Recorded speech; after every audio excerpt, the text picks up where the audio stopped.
Bonjour, aujourd'hui sur Cuisine Saine, je vais vous parler smoothie vert. Vous êtes plusieurs à m'avoir dit que c'était un peu compliqué, les petits encas sains ou alors sauter un repas, qu'est-ce qui se passe après, on se jette sur un paquet de gâteaux. Donc je vais vous montrer comment préparer des petits sachets de smoothie que vous pourrez congeler ensuite et que vous pourrez dégainer dès que vous avez un petit creux ou que vous n'avez pas le temps de cuisiner.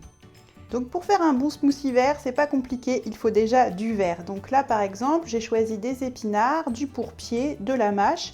Mais vous pouvez très bien ajouter de la roquette, de la salade, suivant les légumes que vous avez, voire des feuilles de blettes. Ensuite, vous allez mettre un fruit de saison. Donc ici, j'ai choisi de la poire, de la pomme, clémentine, raisin, prune, ce que vous avez.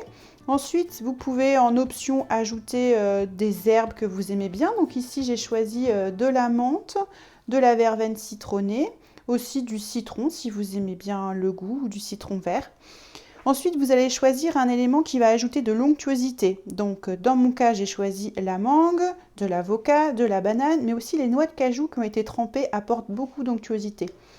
En option aussi, vous pouvez rajouter des super aliments. Ici, j'ai choisi de la spiruline, de l'acérola en poudre et de la farine de baobab. Mais vous pouvez ajouter du cacao cru ou d'autres poudres que vous avez sous la main.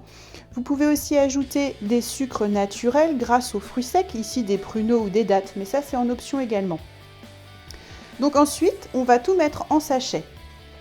Pour mon premier exemple, je vais prendre du pourpier, de la pomme, de la menthe, de la banane, de l'acérola et des dattes. Donc là, c'est la quantité de verdure qu'il vous faut pour un smoothie vert.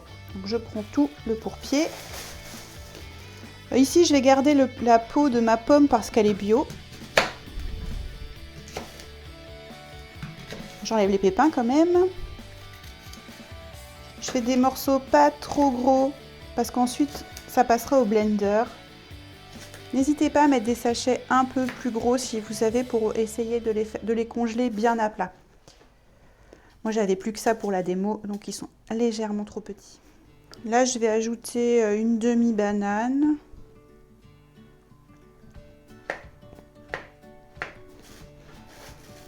Allez, quelques noix de cajou. Donc, elles ont été trempées pendant au moins 4 heures et je les ai bien rincées après. Je vais ajouter de l'acérola. Donc l'acérola, c'est plein de vitamine C. Donc je mets l'équivalent d'une cuillère à café et ensuite, pour la petite touche sucrée, je vais mettre les dattes. Et voilà, j'ai mon premier sachet à smoothie vert qui est prêt.